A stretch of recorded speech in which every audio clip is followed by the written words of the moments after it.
عبادت کا مقصد کیا ہے؟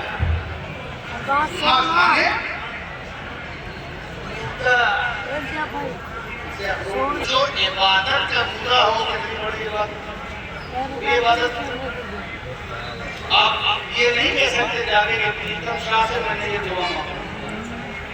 دعا صرف اللہ سے مانگی جاتی ہے. یاد رکھیے گا ذہن میں فریضہ بھی درست کرتے چلیے، ایسا نہ ہو کہ آپ کی سنیت میں گمراہی ہے. دعا صرف کس سے مانگی جاتی ہے؟ اللہ سے. چونکہ عبادت ہے اور عبادت صرف اللہ کی ہوتی ہے. دعا کب سے حکم سے نہیں مانگی جاتی. دعا غریب نواز سے نہیں مانگی جاتی. دعا محبوب مشرف سے نہیں مانگی جاتی. دعا پریتم صاحب دعا سے مانگی جاتی. دعا صرف اللہ سے مانگی جاتی. دعا کس سے؟ صرف اللہ سے. ہاں بارگاہ غریب نواز کی ہو، بارگاہ ولی کی ہو، بارگاہ علی کی ہو، بارگاہ نبی کی ہو، دعا اللہ کی.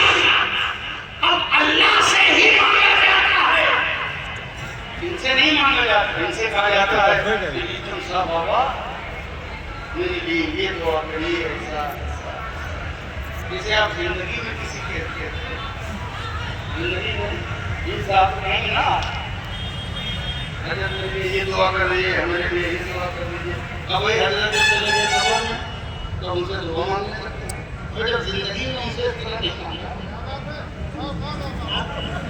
زندگی میں اس طرح نہیں مانگا تو جب مٹی کے نیچے چلے گئے تو ویسے ہی جیسے عقیدہ تو یہ ہے کہ جیسے زندگی میں کہتے تھے وہی مرنے کے بعد وہی کہو. پہلے کچھ لینگویج الگ ہو گئی. پہلے ذہنی سے آپ کے لیے دعا صرف اللہ کی. ہاں بارگاہ مقرب کی ہو، ولی کی ہو، کیونکہ یہ اولیاء اللہ کے قریبی ہوتے ہیں.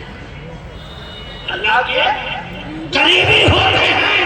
اور جب ان کی بارگاہ میں تم اللہ سے دعا مانگتے ہو تو چونکہ ان کی بارگاہ اللہ سے قریب ہوتی ہے تو ان کی بارگاہ میں مانگنے والی دعا بھی اللہ سے قریب ہو جاتی ہے.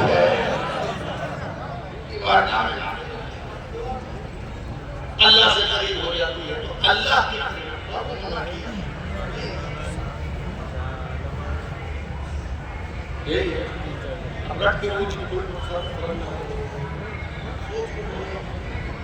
دعا جو ہے وہ کس سے کی جاتی ہے؟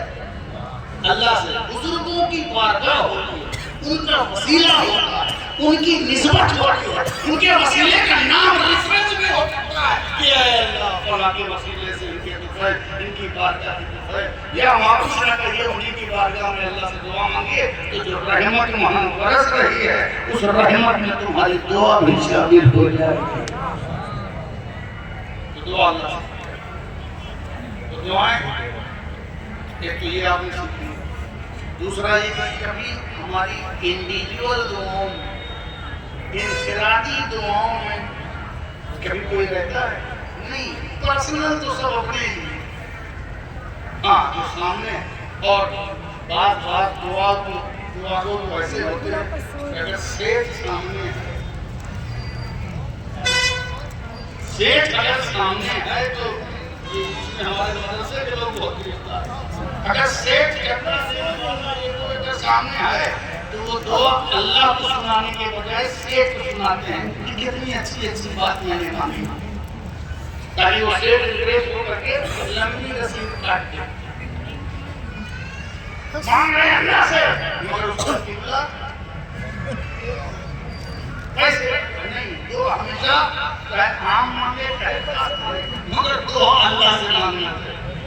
تو ہمیں اپنے بارے میں پتہ لگانا ہے کہ میں کیا ہوں، میں کیسا ہوں، میں کتنا بڑا دین کا درد رکھتا ہوں. کیا تمہارے اندر یہ دین کا درد رکھتا ہے؟ رات میں جو مانگتے ہو کبھی اور مانگتے ہو یا بزرگوں کی چوکٹ میں اپنا پسینے میں مانگتے ہو کیا اسی طرح مانگتے ہو؟ نہیں.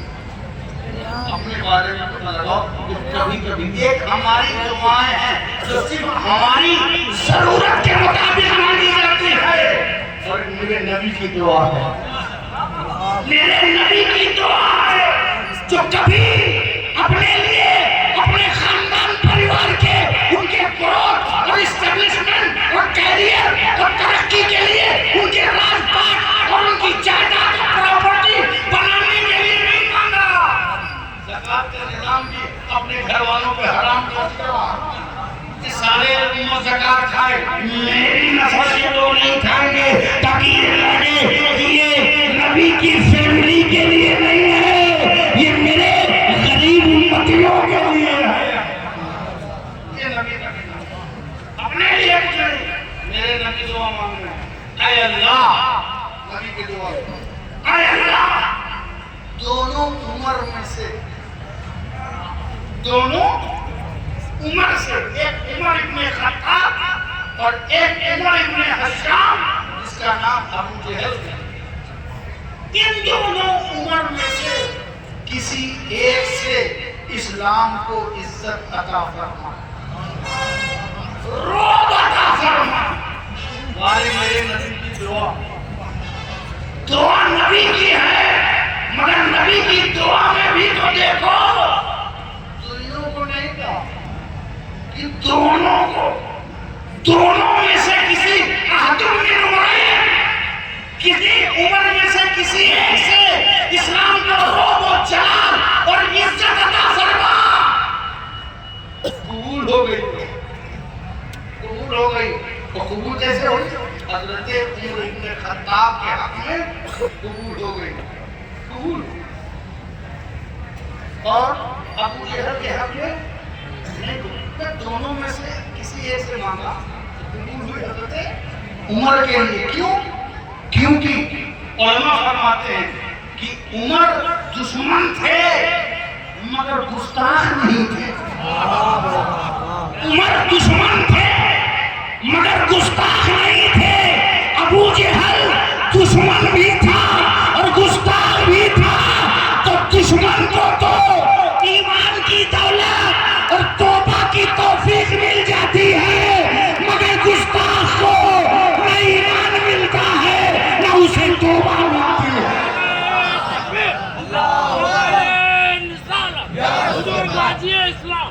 یاد رکھنا, یاد رکھنا, دشمن تو ہو جاؤ,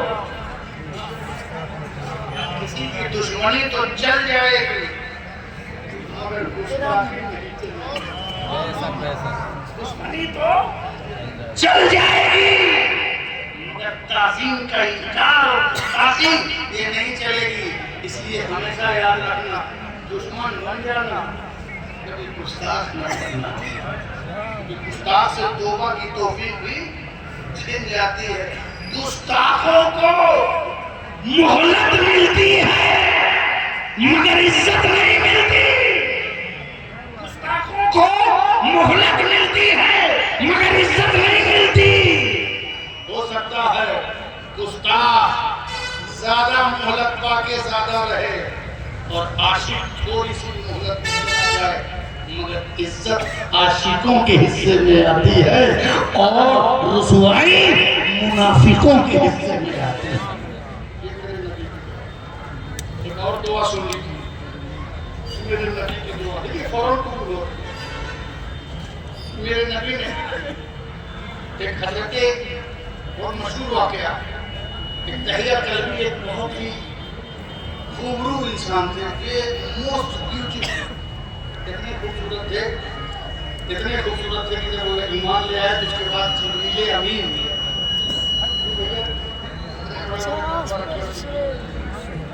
تو انہی کی شکل میں آتے تھے. آپ سوچئے دعا میں ہم نے مانگا نہیں, میرے نبی نے دعا مانگا, اے اللہ اللہم ارزق الاسلام دہیا قلبی. اے اللہ اسلام کو رزق عطا فرما, اسلام کو کا رزق جو ہے دہیا قلبی کو عطا فرما. اسلام کی دولت سے مالا مال. میرے نبی نے دعا کی کہ دہیا قلبی 7 قبیلے سے کنیکٹڈ, اور میرے نبی کی دعا ڈائریکٹ دعا, اگر یہ کے آدمی ایمان لے آیا تو اسلام 7 قبیلے تک پہنچ جائے گا. رسول نے غصے سے اسلام نہیں پھیلایا، حکمت سے، بصیرت سے. مسلمانوں احمقوں کی جماعت نہ بنو، حکمت سیکھو تو نبی سے.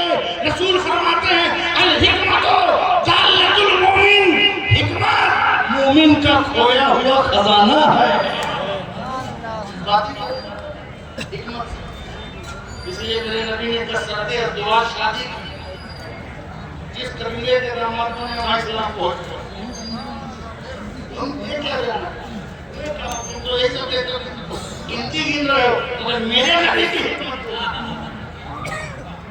آپ آئے گی، آپ شادی کرتے ہیں جہیز کے لیے، کار کے لیے، فریج کے لیے، کولر کے لیے. آپ شادی کرتے ہیں گھر کے لیے، آپ دنیا کے لیے شادی کرتے ہیں. میرا نبی اسلام کے لیے شادی کر رہا ہے، اسلام کے فائدے کے لیے، اس کے فروغ کے لیے. اے اللہ اسلام کی دولت سے تہیا قلبی کو مالا مال فرما دے. ادھر سرکار کی دعا ہوئی، ادھر بابے اجابت سے ٹکرائی. ان کے دل میں اسلام کی محبت پیدا ہوئی، ان کے قلب میں اسلام کا نور جاگا. انہوں نے آمادی اسلام کا ہے کہ کام چلو سب ہو رہے ہیں، میں بھی اس نبی کے ہاتھ پر مرید ہو جاؤں اسلام میں. وہ چلے دنیا کا مسلمان. بات عام سی ہے لیکن اس میں خاص آپ کو سوچنا ہے، آپ کو اس میں دیکھنا ہے. خاص کر کے جائز ہو کہ کچھ جواب مسلمانوں آپ اس چیز کو سوچیے کہ آپ کو اس کہانی کی اس ملٹی وٹامن کیپسول کی جو اس میں سبق کمپلیٹ کرنے کے لیے اس کی آپ ادھر وہ سرکار کی بارگاہ میں اسلام قبول کرنے کے لیے چلے. جبریل امین آئے سرکار کی بارگاہ میں، عرض کیا یا رسول اللہ آپ کی دعا قبول ہو گئی. دہیا قلبی اسلام قبول کرنے کے لیے آ رہے ہیں، مگر آپ کے صحابہ میں بہت سے لوگوں سے ان کے ڈسپیوٹ ہیں، اختلاف ہیں، تو وہ اسلام لینے کے لیے آئے ہیں. ایسا نہ ہو کہ سب اپنی اپنی کد و کاوش نکالی لگے اور اپنا اپنا پیٹر میں نہیں جاؤں گا. جلد میری ان سے لڑائی، میں ان کے ساتھ نہیں بیٹھوں گا، میں وہاں میلاد میں نہیں جاؤں گا. ایسا ہو رہا ہے.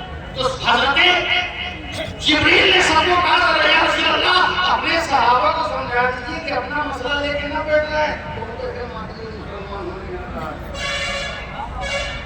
صحابہ نے سنا، سرکار نے ان کو بتایا ایسا ایسا مسئلہ ہے، دہیا قلبی اسلام لینے کے لیے آ رہے ہیں. تو تم میں سے بہت سے لوگوں سے ان کے بہت منمٹاؤ ہیں، تو تم اپنا اپنا مسئلہ مت پیش کرنا، مسلمان ہونے دینا، باقی بات بعد میں. تو صحابہ نے کہا یا رسول اللہ اگر وہ اسلام کے فائدے کے لیے آ رہے ہیں اور اسلام لانے آ رہے ہیں تو کون سا ہمارا مسئلہ؟ ہم اپنے سارے اختلافات اسلام کے فائدے کے لیے ہم ختم کرتے ہیں. ہمیں اپنی لڑائی پیاری نہیں ہے، ہمیں اسلام کی بڑائی پیاری ہے. بے شک سبحان اللہ. ایسے تم بھی جب مسجدوں میں جاؤ، جب درگاہوں میں جاؤ، جب مدرسوں میں جاؤ، جب اپنے معاشرے میں جاؤ، تو جیسے مسجد میں چپل اتار کے آتے ہو ویسے اپنے اختلاف اتار کے آتے ہو، اپنی لڑائی اتار کے آؤ. دین کے معاملے میں آپس کی لڑائی مت لاؤ. تمہاری لڑائی کورٹ میں، تمہاری لڑائی کچہری میں ہے. دین کے معاملے میں اپنی لڑائی لے کے جاؤ. دین کی مصلحت کے اعتبار سے جو دین کا فائدہ چاہتا ہے اسی کی طرف تیار ہو. اپنے نفس کی آرزو نکال کر کے پھینک دو، اسلام کی ترقی کی آرزو اپنے سینے میں ڈال لو. یہی صحابہ کا طریقہ ہے، یہی اولیاء کا طریقہ ہے، یہی پیروں کا طریقہ ہے. خود کے لیے جینا چھوڑو، خدا کے لیے جینا شروع کر دو. جو خود کے لیے جیتا ہے وہ فرعون اور نمرود اور شداد اور یزید ہوتا ہے، اور جو خدا کے لیے جیتا ہے وہ حسین اعظم ہوتا ہے، شہید کربلا ہوتا ہے. یہ ہے خود کے لیے جینا چھوڑو اور خدا کے لیے جینا شروع کرو. دعا بات ابھی تو دعا کی شروع کی. دعا ہم جانے کی ہماری دعا میرے نبی نے دعا کی. اچھا وہ آ گئے. وہ ارے جب ایک بات کہاں نہیں مانے تو جتنی بات کہا ہے وہ کہاں مانو. جب 10 روپے کے برابر نہیں مانے. اللہ اتنا زور سے لوگ سنتے ہیں. جو چیز منع کر رہا ہوں وہی کر رہا ہے. حضرت ہے جتنا روکے ہم نہیں مانیں.